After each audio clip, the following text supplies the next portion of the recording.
Hey guys, Sashlamon here. Today we're going to be taking a look at how the Mongols take mid control on Mirage.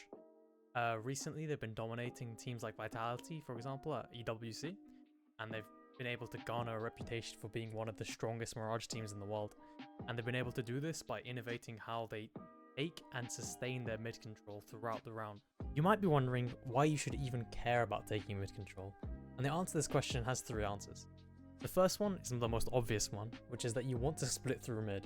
You want to have a minority or majority of your team going through short and B apps at the same time, or through A and connector at the same time. The second reason is that you want to have lurks on mid. So there are three positions that Ts will commonly lurk in, and that's top connector, window, and ladder room. And they will have separate purposes. For example, if you want to lurk top connector, it's very easy for you to take fights onto A into jungle, and also to even turn around if you have the space to and fight short. If you're playing in window, you want to hold the rotation, say from a connector player trying to get through window to B. Or if you're in ladder room, you can late flank up B, or you can hide here and wait for the retake for when CTs will come to short. But what sets Mongolz apart is that the fact that they condition so early on that they want to do these heavy splits in through mid. And what this means for the rest of the half is that their site players, for example Mezi on B, will be uncomfortable playing B and he'll have to play positions that aren't directly exposed to short. The conditioning that Mongols do to Vitality in the early game of this Mirage map is incredible. They start off with mid control. They start off on the pistol round with the two default smokes that they throw for the rest of the game. The window smoke and the con smoke. Well, they don't throw it for the rest of the game. They throw it for the rest of the early game. My apologies. And we just see Senzu shifting up. He takes contact, but it's no big deal. They just keep going. And what they're going to do is, they're going to boost up window and split B from kitchen. You can't make this up, bro. This is actually what they do. Senzu and Mizuno, they're getting boosted up here. They're going in through the window. And then we see Blitz in ladder room with a P250. And Techno searching up connector, take some jewels, make it look like it's an A split. All the while, none the wiser, we have Senzu and Mizuno. They pop open the vent, they jump through, and in the back lines, Senzu gets this kill on Apex, and it's just poetic. They go from mid control on the pistol, the B split. And it's just beautiful, really. It's great conditioning early game, and they follow this up with the next round. The next round, they also split B. And what they do is, and how they do this, how they get away with it, is by having a top window smoke and a connector smoke. And they do this for the first 4 rounds. They have these two smokes. The first 4 rounds, they either go up short and take ladder, or fake that they are and then go in connector. So here we have again, taking mid control with these two smokes. Senzu shifting up, Mizuno shifting up. You have a lurker and Tekna ready to throw a kitchen window smoke and some flashbangs for the short players, and they're gonna pop B with a split with mid control, and they condition this for the early game, and you'll see why they condition this for the early game very soon. But it is the main factor of what sets them apart, and how it sets up the entirety of their mid-centered default for the rest of the game. And here they just take B against this force buy. It gets a bit messy, you know, because you're playing against the best team in the world, but they get away with it, and they clutch up. They win the round. And that's all that really matters at the end of the day. So splits and shenanigans aside, let's talk about the Mongols default. So what they do at the beginning of the round is they'll throw 2 insta smokes or non-insta smokes depending on the spawns, one of them being top mid and one of them being window. And what this means is that the AWPer in window doesn't have the opportunity to break open a smoke and gain information. There are 2 smokes down. There's a window and top mid smoke. He can't nade both of them. So you kind of deny this AWPer any impact in the early round. And another benefit of throwing this top mid smoke is if any CTs push up, it gives Mongols safety to fall back and play passive. And now I'm going to show you a round where they anticipate a mid push. So what they're going to do is play at the back over here by top mid, and they're just going to sit back, wait for the mid push, and then re-clear mid. And they do this very often where they go out in 2 waves of util. So let's switch to 9-10's perspective. Senzu's, because he's also going out mid. And what they do is they use 2 waves of util. They have these 2 insta smokes, and they go back mid with a connector smoke and a window smoke. So we have this flashbang just in case anyone's close, and then they re-clear mid. And once they reclaim mid, they're kind of in a position to do whatever they want.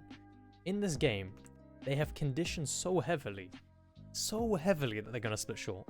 So to the point where Rops has to play committed to ladder room.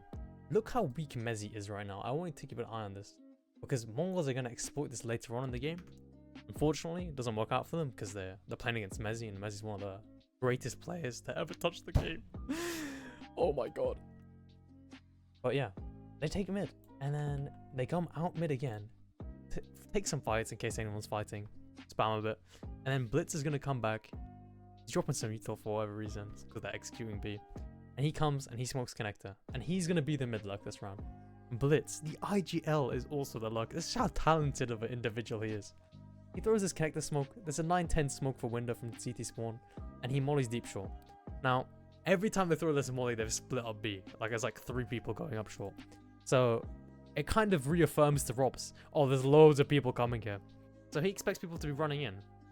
Instead, you have Blitz just shifting up. And now Robs is thinking, oh wait, is it a fake? No one's coming. And Blitz just shifts in, and he hits the headshot on him, and oh my god. Remember Mezzi? Unfortunately, he's just the best player in the world, and he gets the kill on him. But that just happens. And I use this round to highlight the fact that they take mid in 2 waves. They take mid twice. This way, they have a sustained mid control up until the 40-second mark. They had full mid for 1 minute and 10 seconds.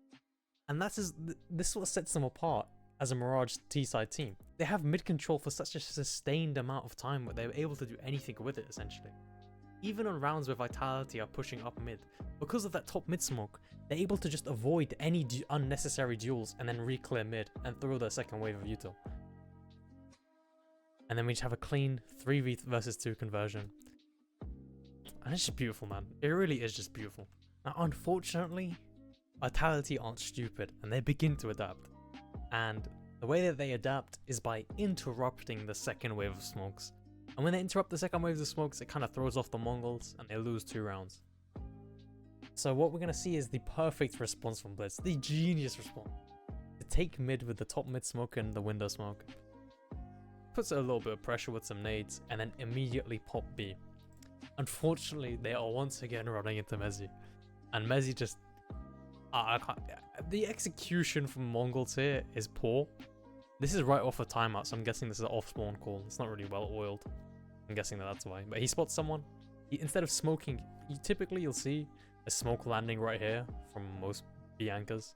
But here, Mezzi, the genius, he smokes balcony instead. And he throws this flashbang, which fully gets Mezzi. And then Senzu just kind of stands there and shoots for some reason. And dies. The round's pretty much over from there. They kind of call it back, but they don't really. They capitulate. And it was a great call from Blitz, and that's why I wanted to show it. It is a good late game adaptation from Mongolz. It was just the execution that was... But it still relies on their mid-center default. So why is this so effective?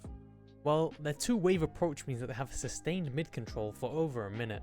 And it means that they deny information from the CTs for over a minute. So what this sets up is a methodology of them proposing that they're splitting somewhere or lurking somewhere, and they're not even having to do it, so that the site players are constantly uncomfortable in their positions. And what this means is that when they do execute onto a site, the site player has to play in a position that's either exposed or just a bad position overall. And this has set up Mongolz to be in a position where they can dominate world-class teams like Vitality.